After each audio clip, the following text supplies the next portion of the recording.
1 Samuel chapter 19. And Saul spake to Jonathan his son, and to all his servants, that they should kill David. But Jonathan Saul's son delighted much in David, and Jonathan told David, saying, Saul my father seeketh to kill thee, now therefore, I pray thee, take heed to thyself until the morning, and abide in a secret place, and hide thyself. And I will go out and stand beside my father in the field where thou art, and I will commune with my father of thee, and what I see, that I will tell thee. And Jonathan spake good of David unto Saul his father, and said unto him, Let not the king sin against his servant, against David, because he hath not sinned against thee, and because his works have been to thee ward very good.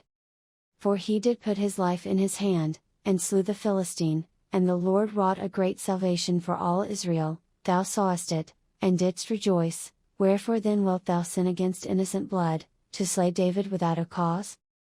And Saul hearkened unto the voice of Jonathan, and Saul sware, As the Lord liveth, he shall not be slain.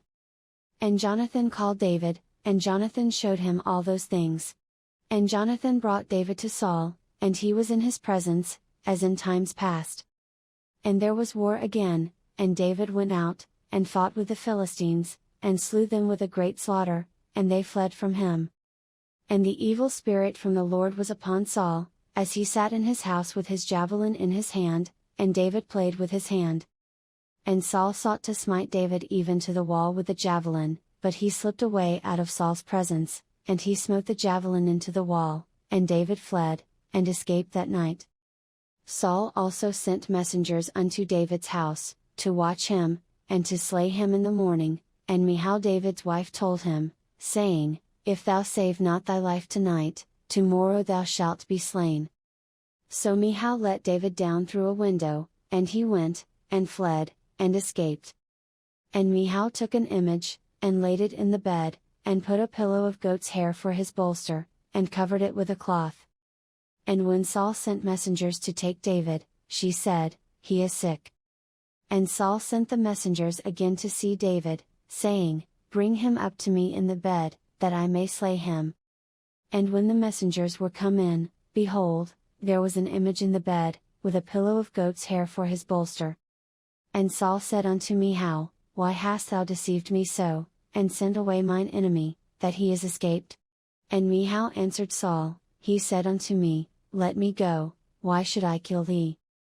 So David fled, and escaped, and came to Samuel to Ramah, and told him all that Saul had done to him. And he and Samuel went and dwelt in Naioth. And it was told Saul, saying, Behold, David is at Naioth in Ramah. And Saul sent messengers to take David, and when they saw the company of the prophets prophesying, and Samuel standing as appointed over them, the Spirit of God was upon the messengers of Saul, and they also prophesied. And when it was told Saul, he sent other messengers, and they prophesied likewise. And Saul sent messengers again the third time, and they prophesied also. Then went he also to Ramah, and came to a great well that is in Sechu, and he asked and said, Where are Samuel and David? And one said, Behold, they be at Naioth in Ramah. And he went thither to Naioth in Ramah, and the Spirit of God was upon him also, and he went on, and prophesied, until he came to Naioth in Ramah. And he stripped off his clothes also, and prophesied before Samuel in like manner, and lay down naked all that day and all that night. Wherefore they say, Is Saul also among the prophets?